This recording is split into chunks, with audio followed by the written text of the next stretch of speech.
What's going on, guys? We're going to get into it. Illegal defense right back at you. Going to get into some week 6 NFL games. First one we're going to kick off is the Bills versus the Chiefs. Bills won this 24-20 against the Chiefs at home. They were the favorite, and it was a great game nonetheless. So, going to get right into it. Yeah, and this is game of the year vibes, playoff matchup. That playoff game between the Bills and the Chiefs is one that I'm sure people will remember for a long time. This game, not as much as a shootout as that one, but still a great game nonetheless. And both teams really battling it out, showing what they can do. Some spectacular plays, both on offense and defense. And the Bills kind of get their revenge here. This is a matchup that, well, there's a good chance we see in the playoffs. We'll see how that goes. Certainly a good win for the Bills, though. They keep their play up. They're still, I think, regarded as the best team in the league. They were favored on the road at the Chiefs, which kind of tells you all you need to know with how good the Chiefs have been playing this season. And look, Josh Allen really he's kind of been doing it all. He's been doing it all. And then look, on defense too. Their defense is spectacular as well. So just creating a lot of turnovers. Turnovers, getting to the quarterback, their corners and their secondary really doing a good job of holding guys and not letting them run wild on them. So just a really complete team. It's hard to be near the top of the offense and defensive rankings at the same time. Right. The Bills are doing that, and great win for them. The Chiefs, though, they were able to stick around in this game. They were never at any point counted out of this one. Yeah. And if a few things went their way, they could have easily came out with the win here. I think what really dictated this games was the turnover battle, and this is kind of the narrative with both teams. You have to play nearly perfect football to knock off the Bills, or you have to play nearly perfect football to knock off the Chiefs. Your margin of error is very slim, and Patrick Mahomes threw 2 interceptions, so it's like you're putting the ball in the hands of Josh Allen. You're not going to get field goals and 3 and outs. They're gonna be able to put up points, or they're gonna be able to move the ball down the field, tire out that defense a little bit as time goes on.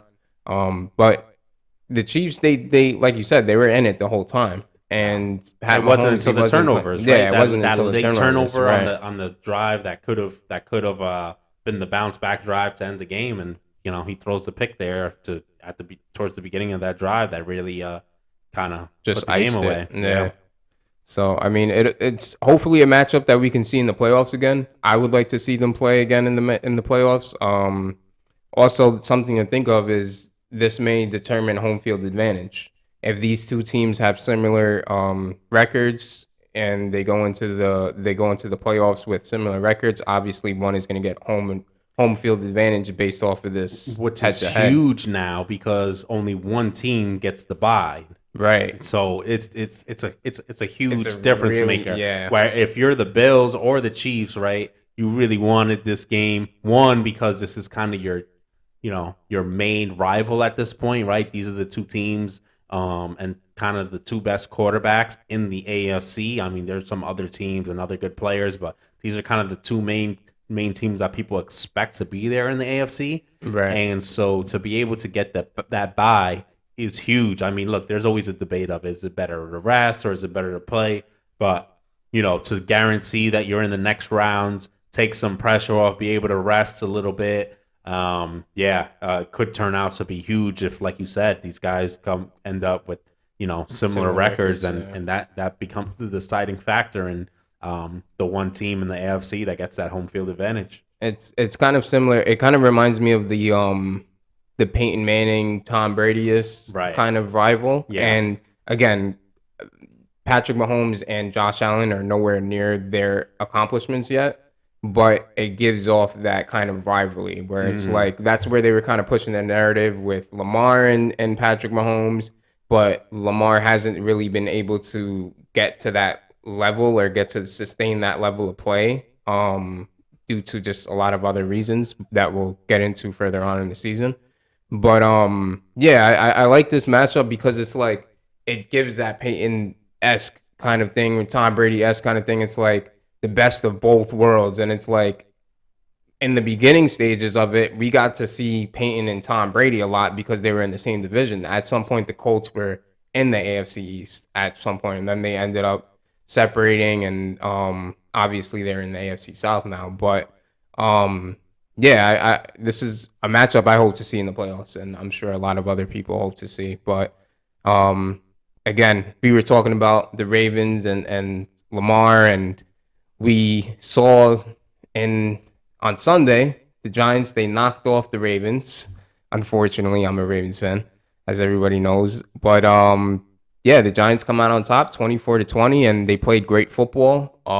They played disciplined, which is something that you need to play with these kinds of teams, with the Ravens and other big teams. But yeah, hats off to the Giants. They played great football. Um, they played behind and they won the game. So Yeah, I mean, and look, um, we had a segment last week about New York football on the rise, and um, two you big know, upsets again. and both teams come away with big upsets. They keep it Crazy. rolling even more. When does it end? Who knows? But look, I'll say that the Giants look legit. I mean, now they go on to what 5-1 now with the win against the Ravens. Um, yeah, I mean, at this point, and I haven't. I should have looked at their remaining schedule before we hopped on here, but I'd be pretty shocked if they don't get enough wins to at least secure a wild Have card in that NFC. yeah. Starting off the season 5-1, they have guys that were injured in those games. They have guys injured now. They're still trying to figure out their receiving core. There's a lot of stuff going on. You have guys, not performing up to expectations in some cases, But and they're finding ways to win. And Daniel Jones has been doing, enough, right? He's kind of. It's hard to say. It's not like he's he's not playing improved stellar. immensely, right? But he's doing enough, and he's playing clean football, which is what the Giants need. And then Saquon's back to rookie year form, where the guy is just you know Second in rushing yeah, so far. he's second in rushing, and he's a problem. And um even more so is Coach Dable, because look, they come in and they get down in the red zone, they get by the goal line, and they have Saquon taking direct snaps, and this whole weird wildcat offense that's proven to be very effective. I mean, I've seen Saquon already with a few touchdowns in From the it. red zone by running that, and they do it on some fourth and shorts too. But yeah, I mean, they've been finding and scheming ways for them to win. They got their high draft pick and Kayvon Thibodeau back. And he Crucial had a crucial great play. sack, and to kind of ice the game for the Giants late with a sack fumble. And yeah, I mean, they've been playing both sides of the ball. It's not the most spectacular or anything like that, Wins or wins. but wins are wins, and What I they're getting will tough, hard wins. Yeah, what I will say about Daniel Jones is, people kind of expect Dable's here. Now we get a Josh Allen, and it's like you're not going to get Josh Allen out of Daniel Jones. You may not get it just yet. You may get it further on. May not even get that. But I think the important thing with Daniel Jones is like he's built. You can see he's building confidence. You can see he's hit through his play.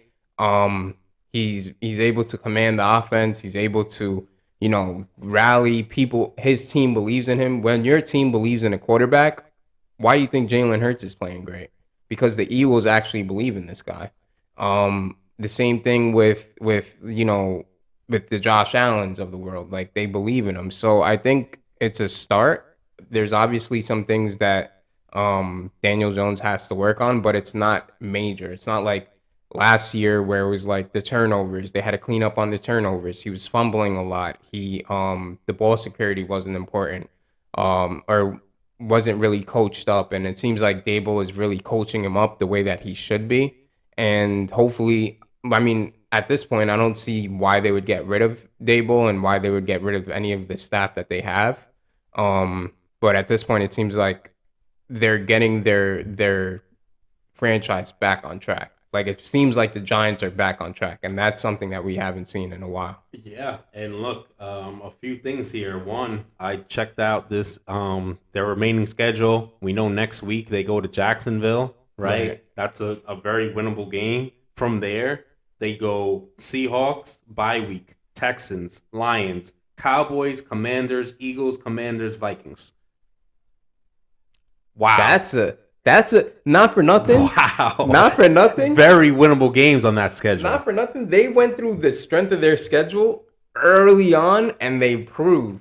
So it's like, I don't know. The only teams you really have to worry about is obviously the Cowboys and the Eagles, maybe the Commanders, because Maybe the Commanders get one of those, split that. And they don't. The Giants don't really play well against the Reds or the Commanders. But yeah, what a schedule. Yeah, I mean, look, you don't want to count your wins early, and like we said, they haven't been like blowing teams out or anything to look like they're world beaters. But for a team, you could win out. yeah, I mean, look, you have the undefeated Eagles right now. You have the Cowboys who've been playing pretty good, but man, I mean, the schedule sets up well for the Giants to make some noise. And on one hand, coming into the season, if you're a Giants fan, you're probably looking like, all right, Daniel Jones is probably not the answer. Let's not win too many games. Maybe we could get a CJ Stroud or something like that. At this point, look, you're not drafting early in the first. I mean, you're 5-1. Yeah, you're like a middle of the pack. You go and try to. I mean, they're one of the record wise at this point. Towards the top of the league. So at this point, you win the games that you can. And look, like we talked about when we were, talking in our college football segments, there's a lot of quarterbacks. So, there is a lot. So you could keep leeway. Daniel Jones and maybe get a guy that, more of your future if Daniel Jones doesn't keep up out. this play and pan out. Maybe, you get a developmental guy in a stacked quarterback class like this that could, maybe pan out if Daniel Jones doesn't. So, yeah, certainly good times for the Giants and The Ravens. They show their potential, but they need to clean some things up. The Ravens, yeah, that's exactly what it is. They play very it's weird because I mean it's not weird. They lost Wink and it seems like their defense has just completely gone out the window.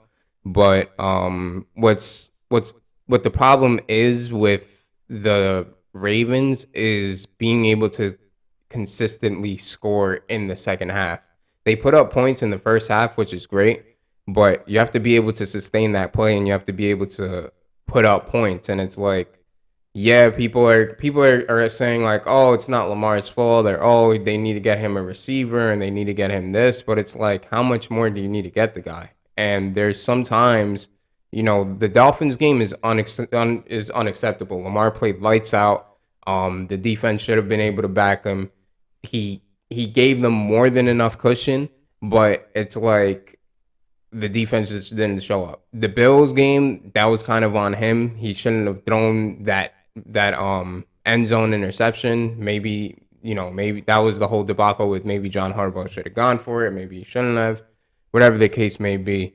And then obviously this game where he had that horrible interception, and then you have a game-winning drive. If I'm a coach, I'm telling my quarterback ball security is what we need to focus on and hone in on. If the play isn't there, throw it away or just get rid of it or do whatever you have to do to just end the play. But I think overall the offense needs to play a little bit better. Overall, I think they need to cut down on their turnovers and just play a little bit more technologically sound, because it's just not. This isn't. I mean, the record speaks for itself. You're 3-3 for a reason. So, yeah. Yeah. So moving on, we have the another NFC East two opponents here with the Cowboys and the Eagles. Eagles win this game 26-17 at home, keep their undefeated streak alive. Stay pretty much the hottest team in football right now. Jalen Hurts. We saw maybe not as much clean football with him, but they did enough to get the job done, and a complete team performance to get this win here. We saw Cooper Rush really struggle early, came on late to kind of make this more of a close game, but was too little, too late on that. And Eagles flying high right now. We saw the video going around of never thought I'd say this, but fly Eagles fly, and with Jason Garrett. But yeah, look, the Eagles have been playing great. I don't know. Look, there actually was a decent amount of people picking the Eagles to win this division. I don't know if they picked them to go 6-0. That's a little crazy. Yeah, I thought I wasn't thinking much of the Eagles this year. I thought maybe they had a chance to win the division, but I kind of saw the whole division probably being a little bit weaker. Yeah, it's similar to the years past. Now, it's one of the best divisions in football. Yeah, it's one of the best. Yeah, right, exactly. And great win for the Eagles. Divisional win at that, and they move on, stay undefeated, like we said, and for the Eagles, like you talked about, sometimes you just really need to believe in your quarterback. Jalen Hurts kind of really shutting people up this year. A lot of people said, he's not an NFL quarterback. People thinking he was kind of a fill-in for when they find the next guy. Yeah. And the way he's been playing this year, you can't really. Yeah, you can't really say much anymore. This is in a way, this is similar to that Lamar MVP year in a way where a lot of people were doubting him, and he's just kind of really putting the whole league on notice. And look, we just talked about the Ravens and how they don't have everything going great, and Lamar made some mistakes. But at this point, nobody's saying Lamar is not an NFL starting caliber quarterback. Right. And this is the kind of year for Jalen Hurts where he could put that whole narrative completely behind him. If he keeps up this kind of play. Well, yeah, I think he definitely can, and obviously his season is proving that. But what I want to see more from the Eagles, and maybe it's not so much what the audience wants to see, and maybe it's more so what Coach Sirianni is doing, with running the football, and that's clearly their identity. They have a bunch of running backs. They even run with Jalen Hurts, and that's their meat and potatoes. Whereas, I would like to see AJ Brown get a little bit more involved, Devontae Smith get a little bit more involved. But they're working towards their strengths, and you don't want to kind of get away from what you're great at. That's part of why they're 6-0. But I think it was a great game. I think the Cowboys, just like you said last week, I think we're gonna see one of these quarterbacks kind of fizz out, and Cooper Rush kind of did that in the beginning of the game. And I think that the Cowboys obviously were missing that consistent quarterback play, and that's kind of where it was okay, maybe we do miss Dak a little bit, or okay, maybe this guy is just a really good backup, and maybe he can be a really great backup for us in the years coming forward.